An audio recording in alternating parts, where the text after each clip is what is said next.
এবার আমাদের 20 টাকা দেন। হ্যাঁ, প্রতিদিন কয় কেজি চানাচুর বিক্রি হয় এরকম মোটামুটি?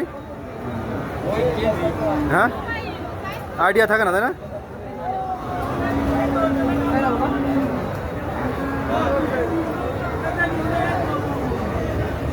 কাকা, ওই দিন কয় কেজি বিক্রি হয় চানাচুর? 1800 2000। না না, কত কেজি? 5-6 কেজি। 5-6 কেজি, 1800-2000 টাকা, তাই না? এর সাথে পেঁয়াজ কুচি, মরিচ, সরিষার তেল, আর এটা কি? এটা মশলা?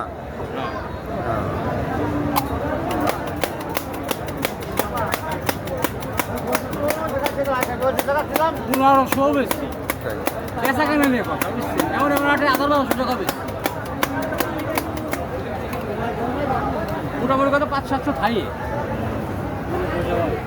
আর এখন ঈদের সময় একটু বেশি বেচা কেনা আছে।